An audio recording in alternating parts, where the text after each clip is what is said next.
Nanti kalau ada yang ingin ditanya silakan ditanyakan ya. Jangan malu-malu. Oke, udah mau jam 8. Nah, ini kita tahu bahwa Kelvin ini merupakan satuan pada skala satuan besaran suhu dalam satuan internasional. Nah, skala Kelvin ini dia itu menggunakan nol mutlak, oleh karena itu dia itu tidak menggunakan derajat. Nah, kalau yang lainnya itu kan pasti misalnya 5 derajat Celcius atau 5 derajat Reaumur atau 5 derajat Fahrenheit. Nah, kalau Kelvin ini dia tuh nggak pakai derajat karena skala Kelvin itu merupakan skala yang nol mutlak gitu. Jadi pada suhu 0 Kelvin dia pada suatu benda maka benda tersebut tidak memiliki energi panas gitu. Ini titik tetap atas sama titik bawah yang sudah Ibu jelaskan. Kemudian ini contohnya misalnya tentukan 45 derajat Celcius ini berapa Fahrenheit, berarti menggunakan rumus. Kalau misalnya rumus yang Ibu kasih yang di PPT, sebentar. Yang di PPT itu kan ini. Nah, oke. White. Apakah kelihatan? Tapi kalau yang biasa pakai HP agak susah. Nah, ini.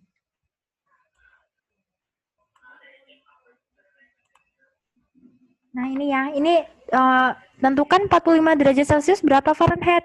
Ibu tadi katakan lihat yang ditanya. Yang ditanya kan Fahrenheit. Nah, yang diketahui kan Celcius. Berarti kita fokus ke kolom Fahrenheit. Nah, kita fokus ke kolom Fahrenheit karena yang diketahui Celcius, maka kita menggunakan baris yang pertama, yaitu 9/5 dikali C, skala yang ditunjukkan di Celcius ditambah 32. Jadi seperti itu. Nah, yang ini ya 9/5 kali 45, jadi didahuluin, baru ditambah 32. Jadi seperti itu seterusnya. Kemudian yang mana lagi ya? Oh, pemuaian. Ini pernah nggak sih kalian kalau misalnya mendidihkan air, nah setelah itu air yang kalian didih langsung ditaruh di gelas. Nah, terkadang ada beberapa kejadian bahwa gelas yang langsung dituangkan air yang mendidih, dia itu biasanya ada beberapa yang pecah gitu. Soalnya kenapa dia pecah? Dia itu mengalami pemuaian gitu. Jadi suhu yang ada di dalam gelas sama suhu lingkungan itu berbeda, makanya dia itu pecah. Nah, pemuaian sendiri dia itu terbagi menjadi 3. Ada pemuaian pada zat padat, ada pemuaian pada zat cair, dan juga ada pemuaian pada zat gas. Jadi yang ini pemuaian. Pemuaian. Nah, pemuaian sendiri dia tuh bergantung pada 3 hal. Ada jenis benda. Jadi misalnya ada besi, ada kayu. Nah, pemuaian pada besi dan pada kayu itu pasti akan berbeda karena jenisnya berbeda, zatnya kan berbeda. Terus ukurannya, jadi misalnya kita memanaskan 5 cm besi dengan 10 cm besi, maka pemuaian yang dialami itu juga berbeda. Kemudian perubahan suhu yang diterima, misalnya kita memanaskan besi 20 derajat yang memiliki suhu 20 derajat dengan besi yang memiliki suhu mula-mulanya 50 derajat. Nah, itu akan mengalami pemuaian yang berbeda pula. Tadi udah Ibu katakan bahwa pemuaian terjadi pada 3 zat, yaitu ada zat padat, zat cair, dan juga zat gas. Nah, zat padat ini ada pemuaian panjang, di mana dia ini terjadi pada yang satu dimensi, benda yang satu dimensi. Biasanya itu jarum. Nah, walaupun jarum itu sebenarnya 3 dimensi, tapi tinggi dan lebarnya itu nggak kehitung, soalnya dia itu kayak amat kecil banget gitu. Makanya yang dihitung hanya panjangnya saja. Nah, untuk pemuaian panjang, Bedanya dia tuh menggunakan alfa. Alfa ini merupakan koefisien muai panjang. Jadi di sini kalian bisa lihat di apa kolom yang warna putih ini ada beberapa rumus, tapi kalian bisa hafalin satu rumus aja. Nah, satu rumus ini bisa kalian pakai di pemuaian luas dan juga pemuaian volume. Jadi hanya tinggal ngafalin satu rumus saja. Misalnya kalian mau ngafalin yang ini, baris kedua, delta L sama dengan L0 kali alfa kali delta T. Nah, delta L ini kan perubahan panjang. Perubahan panjang itu kan maksudnya panjang akhir dikurangi panjang awal. Itu delta L. Jadi kalau misalnya yang diketahui panjang akhir, kalau kalian menghafalkan rumus delta L itu nggak usah bingung, soalnya delta L itu kan merupakan perubahan panjang, yang mana yang akhir dikurangi yang awal. Gitu. Itu nanti sudah bisa menerapkan semua rumus ini. Kalau kalian ngafalin satu, tapi kalian harus paham konsepnya gitu. Nah, kalau di pemuaian panjang dia itu ada koefisien muai panjang ya, yang dinamakan alfa. Delta L ini perubahan panjang, kalau L0 ini panjang mula-mula, kalau delta T ini perubahan suhu. Jadi suhu akhir dikurangi suhu awal. Pokoknya kalau yang ada delta, simbol delta atau simbol segitiga, itu merupakan perubahan yang mana akhir dikurangi yang awal gitu.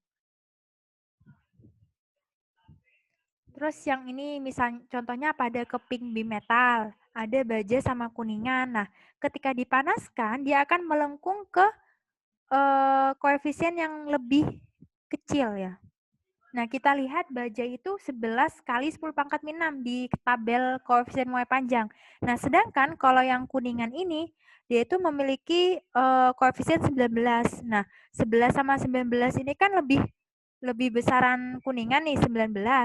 Makanya kuningan ini lebih panjang daripada yang baja. Ingat tadi kalau pemuaian itu bergantung pada 3 hal, yaitu jenis benda, ukuran benda, sama delta T-nya, perubahan suhu pada benda. Jadi semakin besar alfanya, maka pemuaiannya juga semakin besar. Besar pula gitu. Kemudian ada pemuaian luas. Nah, pemuaian luas ini juga sama rumusnya. Sama yang tadi, hanya saja kalau luas itu kan biasanya lambangnya A. Kalau panjang itu biasanya lambangnya L gitu. Jadi hanya diganti aja A sama L-nya, kemudian koefisien muai luas, di mana koefisien muai luas ini sama dengan 2 kalinya koefisien muai panjang. Jadi di sini nggak ada tabel koefisien muai luas, soalnya koefisien muai luas ini merupakan 2 kalinya koefisien muai panjang. Misalnya kita cari luas apa ya? Luas pelat atau lembaran pada aluminium gitu. Nah, misalnya yang ditunjukkan ini hanya tabel koefisien muai panjang, jadi kalian nggak usah bingung, "Oh, loh ini kan yang ada itu kan koefisien muai panjang, nah sedangkan yang ditanyakan kan pemuaian luas," gitu. Nah, kalian ingat-ingat bahwa, beta atau koefisien muai luas itu sama dengan 2 kalinya koefisien muai panjang, gitu ya. Nah, kalau panjang ini terjadi di 2 dimensi. Kemudian ada volume, ya sama seperti tadi, kalau masih menggunakan satu rumus, diganti kalau volume kan V lambangnya atau simbolnya. Kalau yang panjang itu menggunakan alfa, kalau luas itu menggunakan beta. Nah, kalau volume kita menggunakan gamma.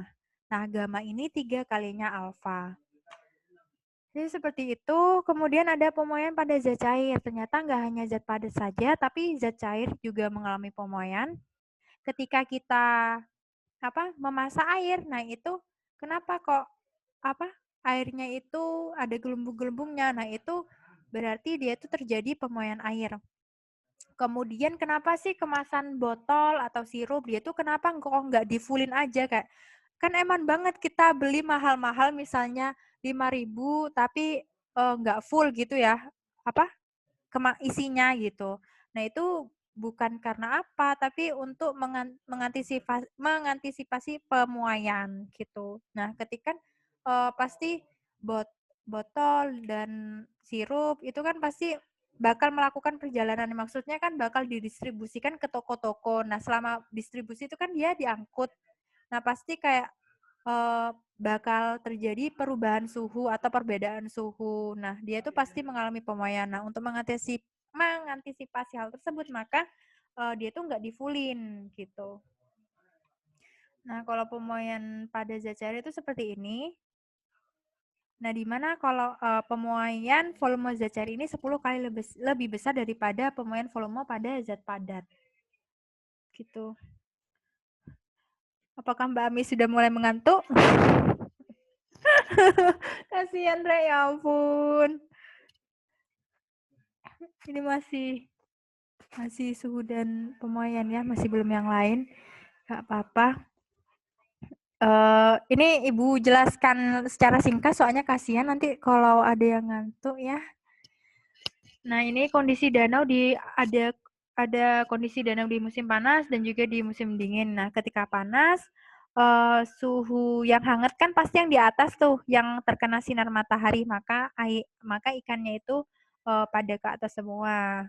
Nah, ketika musim dingin kan yang yang air yang paling atas kan pasti dia lebih dingin, maksudnya lebih beku. Kalian pernah nggak sih nonton video yang kayak ada di salju atau di kutub utara gitu? Nah, ketika kayak ada bolongan gitu, ada bolongan yang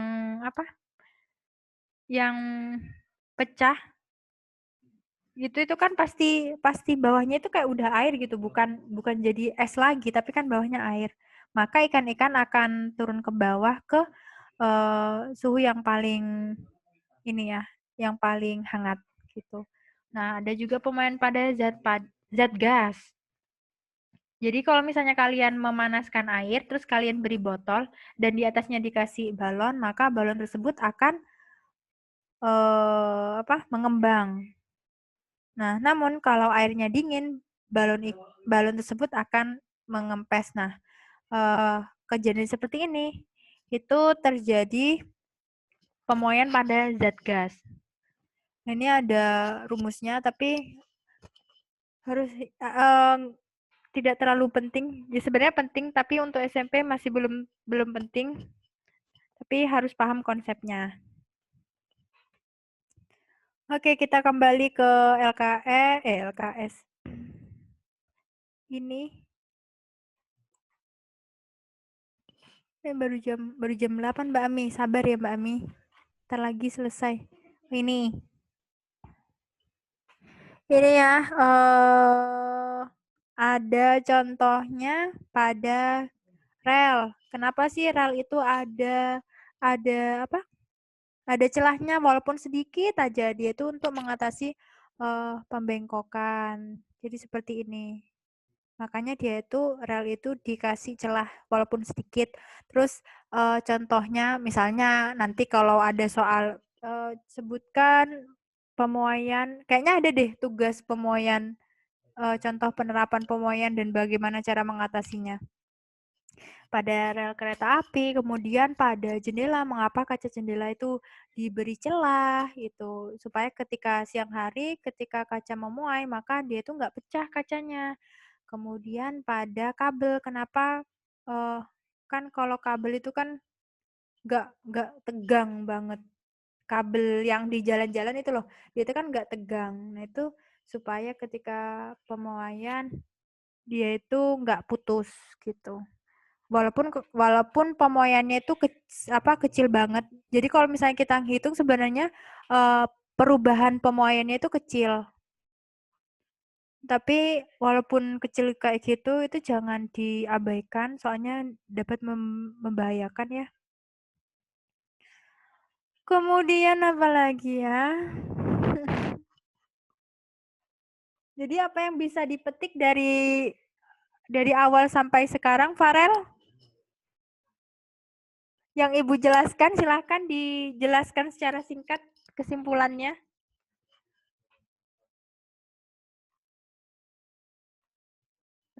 Farel. Halo? Orangnya kemana ya? Kok nggak ada? Ya, Farel, Ibu mendengar suara headset bergerak.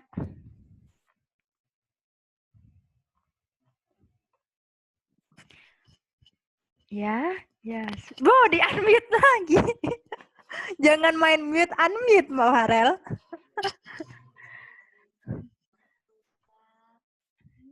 Iya. Jadi apa yang dapat dipahami dari materi ini kira-kira, Farel?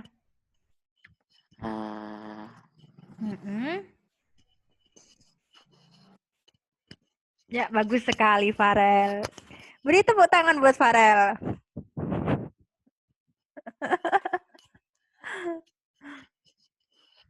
Yang bisa dipahami. Gitu. Jadi kalau misalnya yang materi suhu dan pemuaian ini bisa kalau suhu itu pasti ada rumusnya ya. Kita harus tahu rumus, biasanya mungkin kalau nanti di PAS itu bagaimana mengkonversikan dari Fahrenheit ke Celsius ataupun sebaliknya dari Celsius ke Reaumur atau Reaumur ke Kelvin gitu.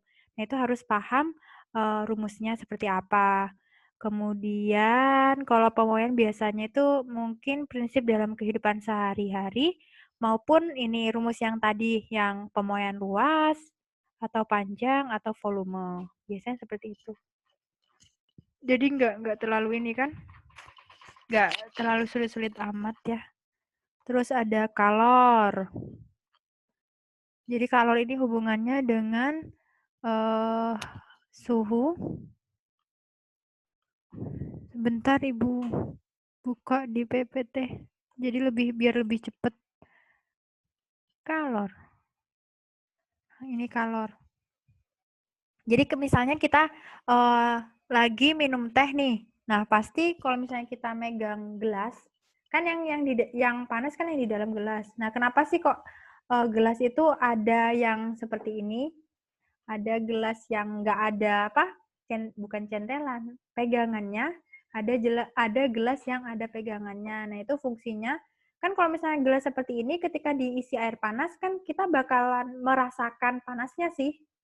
Tapi kalau misalnya kita yang ada gelas yang ada bukan centelan, pegangannya, itu kan kita nggak terlalu merasakan panasnya teh yang ada di dalam. Nah, kenapa kok bisa suhu di dalam teh dia itu merambat ke gelas, kemudian panasnya merambat ke tangan kita ketika dipegang seperti ini. Nah, itu karena dia ada kalornya. Nah, apa sih kalor gitu? Kalor merupakan perpindahan sebagian energi dari suhu tinggi ke suhu yang rendah. Nah, kan awalnya yang suhunya tinggi mana sih? Yang suhu tinggi kan pasti tehnya tuh. Nah, yang rendah maksudnya suhu yang dingin itu gelas. Maka dia akan mengalir dari teh ke gelas. Suhunya akan berpindah. Energinya yang berpindah. Energi panasnya. Kemudian akan berpindah ke tangan karena gelasnya udah mulai panas. Gelasnya suhunya udah mulai tinggi juga ngikutin suhu tehnya. Kemudian akan berpindah ke tangan kita. Jadi kalor itu merupakan perpindahan energi dari tinggi ke rendah. Gitu. Nah, ini kalor. Ada kalor jenis, ada kapasitas kalor. Ini ya, di sini ada tabel kalor jenis. Jadi biasanya yang dipakai itu kalor jenis air, yaitu 4186. Biasanya dibulatkan jadi 4200. Biasanya soalnya itu kalau di SMA itu ada asas Black.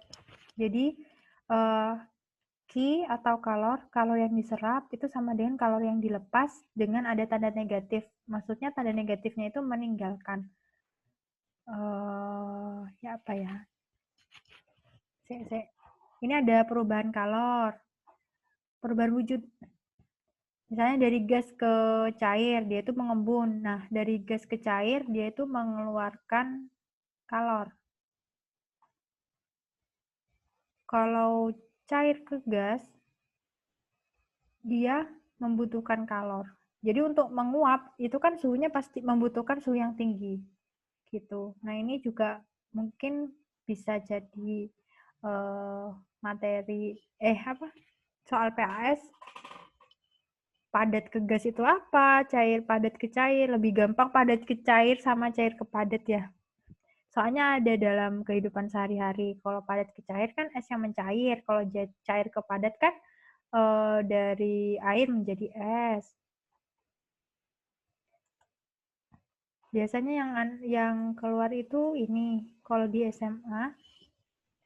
Yang ini Q1, Q2, Q3, Q4, Q5. Biasanya yang paling bingung yang ini. Nah, dari Q1, dari A ke B. A ke B ini kan pasti ada perubahan suhu tuh. Kalau terjadi perubahan suhu, maka menggunakan rumus yang Q sama dengan MC delta T, yang ada delta T-nya.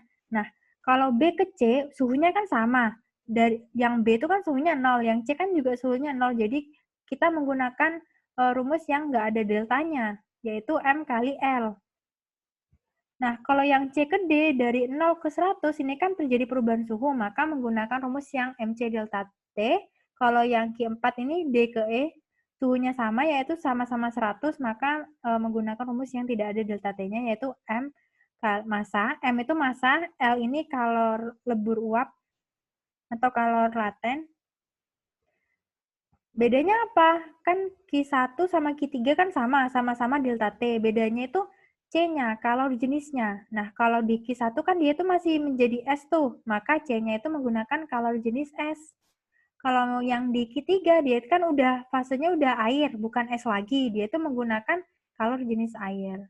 Begitupun dengan latennya. Jadi kalau LS ini menggunakan, Q2 ini menggunakan lebur S-nya. Kalau Q4 ini biasanya M kali U sih biasanya. Beberapa di buku itu rumusnya M kali U atau M kali L uap gitu. Kurang lebih seperti itu. Terus ada perpindahan kalor.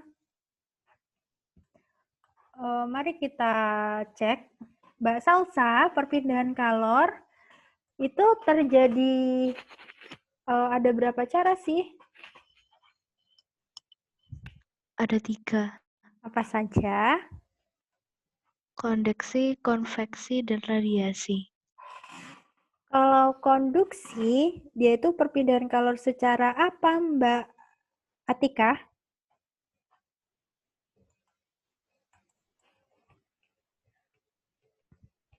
Mbak Atika. Kalau konduksi itu perpindahan kalor.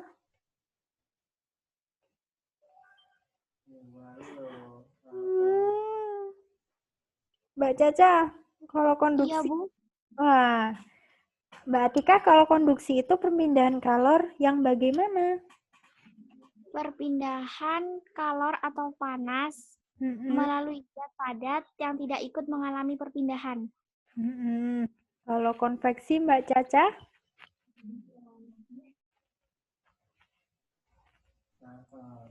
Caca.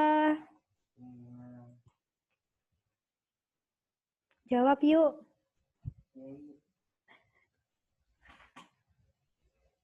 Mbak Caca kok langsung dimatiin, ya ampun.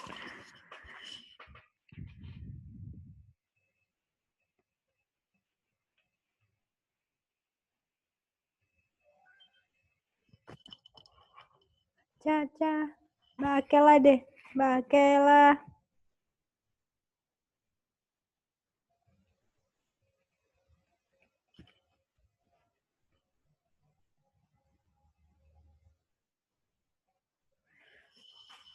Ya ampun, kok nggak ada suaranya sih Mbak Akel? Dari tadi nggak ada sih Mbak Isma. Mbak Isma. Iya, Bu. Kalau konveksi itu perpindahan kalor yang bagaimana?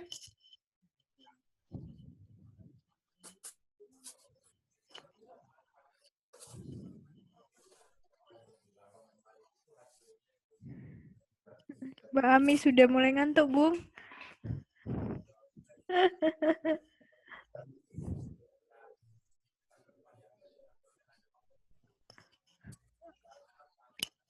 Mas Farel mau bantu kayaknya.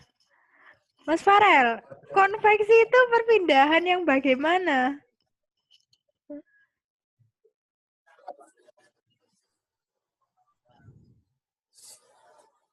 Ayo. Ini di kelas sudah ya? Ada Mas Farel ya? Lupa Ibu. Senyum toh Mas Farel.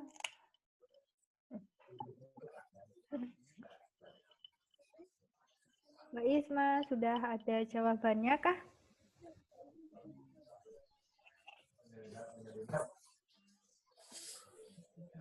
Saya boleh bantu nggak, Bu? Oh, boleh banget Mbak Tika. Konveksi itu perpindahan kalor melalui aliran zat perantaranya yang ikut berpindah. Ya, jadi kalau konduksi itu zat perantaranya nggak ikut berpindah. Kalau konveksi, zat perantaranya itu ikut berpindah alirannya. Kemudian yang radiasi, Mbak Gila-Gilu. Mbak Gila.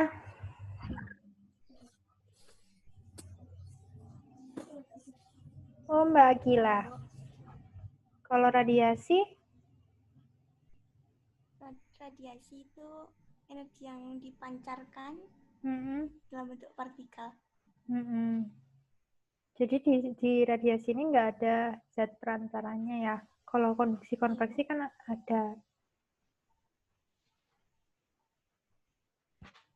Ini apa ini? Oh, yang tadi yang kalor. Oh, ada beberapa hal yang mempengaruhi kalor, yaitu bergantung pada jenis benda, C-nya, kalor jenisnya, delta T-nya, dan juga masanya. Makanya rumusnya MC delta T. Itu. Perubahan wujud benda dan menyublim, menguap, sama melebur. Ada yang perlu kalor, ada yang melepas kalor. Misalnya menyublim ini pada kapur barus.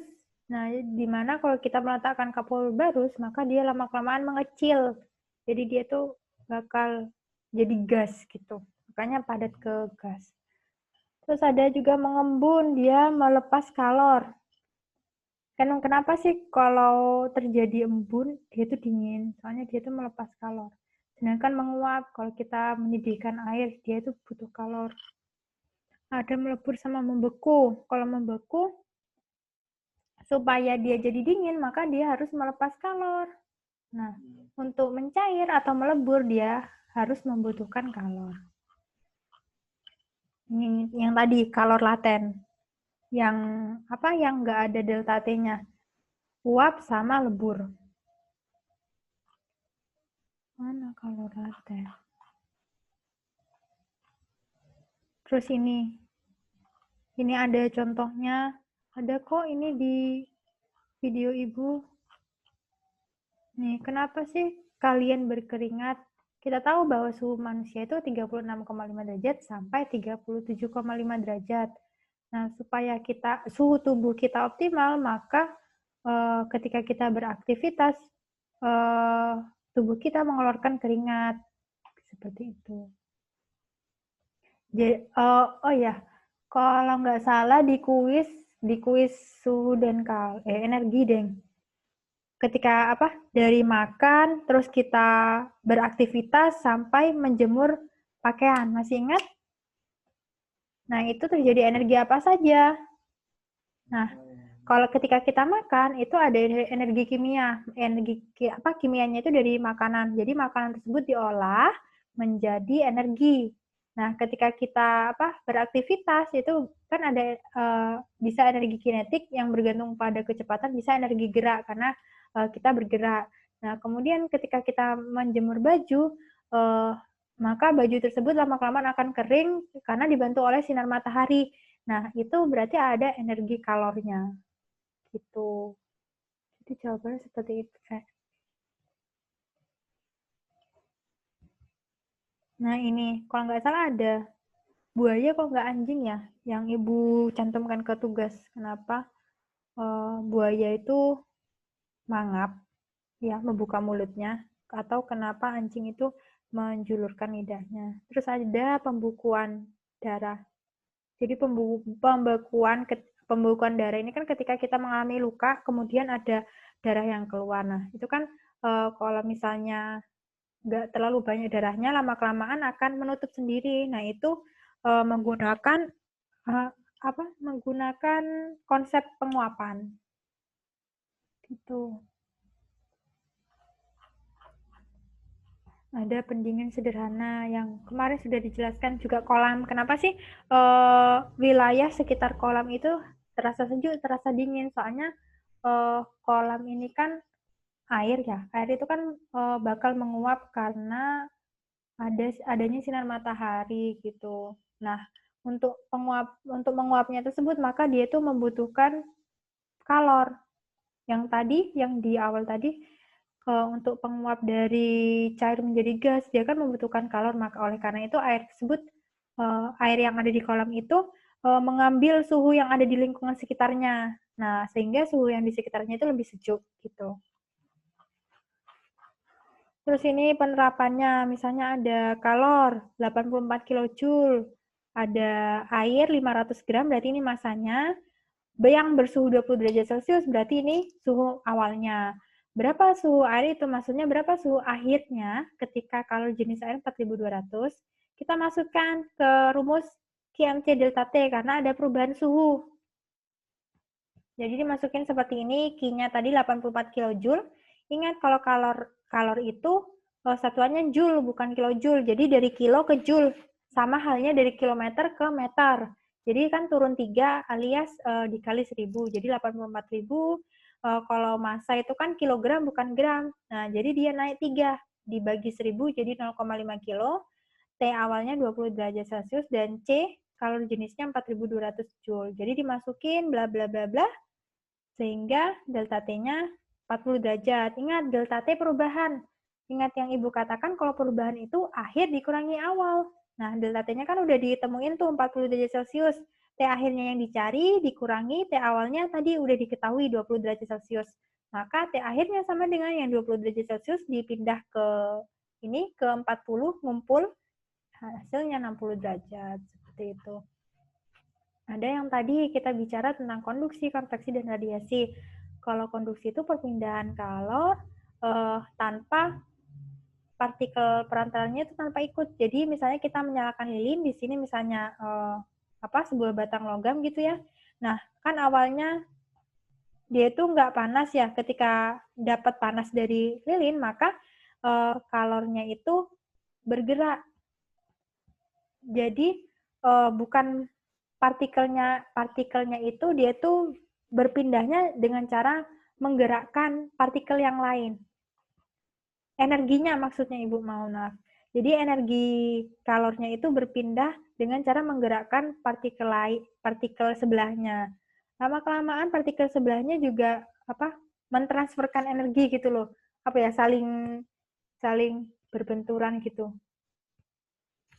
Jadi makanya lama-kelamaan partikel sebelahnya ikut bergerak, dan makanya sampai di ujung tersebut, kalau kita memanaskan sendok itu loh, kan lama-kelamaan ujung sendok itu juga ikut panas, itu karena partikelnya itu berbenturan, sehingga panasnya itu sampai ke tangan kita. Tapi partikelnya itu nggak ikut berpindah ke ujung, dari ujung ke ujung, enggak. Jadi partikelnya tetap di sana, cuman dia itu bergerak bergerak membentur partikel sebelahnya gitu. Kalau konveksi, kalau konduksi ini tergantung sama jenisnya. Kan ada bahan yang dapat menghantarkan panas dengan baik, ada yang buruk, misalnya besi sama kayu. Yang cepat panas kan besi daripada kayu, karena besi itu termasuk bahan yang menghantarkan panas dengan baik atau konduktor. Nah, sedangkan kayu itu termasuk isolator atau bahan yang menghantar panasnya buruk gitu. Jadi ini, semakin kanan semakin baik, timbal, baja, aluminium, emas, tembaga, perak, maka kemampuan menghantarkan kalornya yang baik itu perak, yang buruk timbal. Kemudian yang ini yang isolator, air, bata, kayu, styrofoam. Jadi kalau air di sini kan kalau misalnya, kenapa sih kalau kita itu kalau berhubungan dengan listrik jangan ketika kita basah? Nah itu karena air itu bisa menghantarkan listrik walaupun buruk gitu. Nah ini contohnya ya, yang isolator itu pegangannya, sedangkan yang konduktor itu yang wajannya untuk menggoreng. Ini sama halnya yang tadi yang Ibu jelaskan. Nah ini juga kenapa kita kedinginan itu pakai selimut, karena selimut ini terbuat dari isolator, sehingga udara yang ada di dalam selimut itu tertahan, nggak keluar. Terus ada konveksi. Konveksi ini contohnya ketika kita mendidihkan air, di mana di sini nanti ada aliran konveksi. Nah, konveksi ini partikelnya itu ikut berpindah. Nah, kalau air, jadi yang paling panas itu pasti yang di bawahnya kompor. Ya kan? Nah, partikel yang panas ini kemudian dia itu akan naik karena Rho-nya, massa jenisnya itu kecil. Kecil apa besar ya?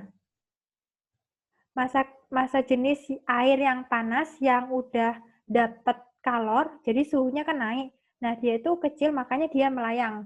Maksudnya makanya dia itu ke atas. Kemudian yang atas karena massa jenisnya besar, dia akan ke bawah. Nah, jadi berputar itu seterusnya, makanya dia itu menyebabkan airnya mendidih gitu. Itu karena ada perputaran, ada siklusnya gitu. Nah, kalau konveksi ini partikel-partikelnya ikut berpindah. Jadi partikel-partikel airnya itu ikut berpindah. Contohnya pada angin darat sama angin laut. Kalau di siang hari dia itu ada angin laut, kalau malam hari ada angin darat. Kenapa nelayan perginya pada malam hari? Karena ada angin darat. Jadi angin yang berhembus dari darat ke laut gitu. Nah, ini di siang hari kan kita tahu kalau daratan itu lebih cepat panas daripada di laut, maka yang di darat itu panasnya itu ke atas, ke udara, sedangkan yang di udara sama seperti konsepnya sama seperti air. Jadi massa jenisnya. Ketika massa jenisnya kecil, dia akan ke atas. Ketika massa jenisnya lebih besar, dia akan ke bawah. Contohnya pada ini, hydrower ya, bukan salah namanya, sama oven. Kemudian ada radiasi. Kalau radiasi itu nggak ada zat perantaranya. Yaitu terjadi pada matahari, sinar matahari atau panas matahari yang menyentuh permukaan bumi atau yang menyentuh kita sehingga kita merasakan panas. Nah, itu contoh perpindahan kalor secara radiasi gitu. Jadi dia itu nggak ada perantaranya. Kan kita tahu bahwa jaraknya kan berkilo-kilometer dari matahari ke bumi. Bukan kilometer, juta malah. Contohnya ketika kita berada di dekat api unggun juga. Jadi nggak ada perantaranya gitu. Kan kalau konduksi itu kan harus ada sendok. Maksudnya kayak harus ada perantara, harus ada mediumnya. Nah, kalau radiasi itu enggak. Jadi kalornya tanpa medium. Nah, ini ada beberapa faktor.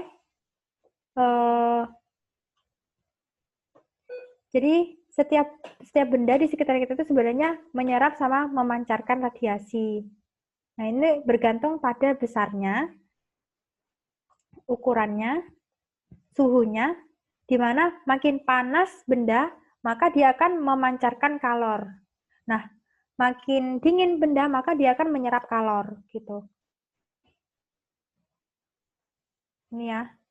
Jadi, ini panahnya itu paling banyak ke benda yang lebih besar, soalnya semakin besar bendanya, maka dia itu memerlukan kalor yang lebih besar pula. Kalau yang kecil, panahnya kecil, soalnya kalor yang diserap itu juga kecil. Ini makin rendah suhu benda, makin besar pula kalor yang diterima, makin luas permukaan, makin besar pula kalor yang diterima. Kemudian ada hitam sama putih. Kita tahu kalau misalnya kita menggunakan baju hitam pada siang hari itu kan pasti lebih gerah daripada kita memakai baju yang terang. Nah, itu karena baju hitam itu lebih menyerap kalor lebih cepat daripada yang warnanya terang. Ini ya, makin gelap benda terasa panas, makin besar pula kalor yang diradiasikan ke lingkungan. Makin gelap benda yang terasa dingin, makin besar pula kalor yang diterima dari lingkungan. Ini contohnya, nah ini yang apa? Yang buaya. Kenapa buaya ini mangap atau membuka mulutnya? Nah ini supaya dia itu untuk menghangatkan tubuhnya, makanya dia itu membuka mulutnya. Jadi seperti itu deh. Sudah deh, ada yang ditanyakan Mas Farel? Ayo Mas Farel ngapain? Adakah yang ditanyakan Mbak Ami, Mbak Dania, Mbak Akela? Bagaimana guys?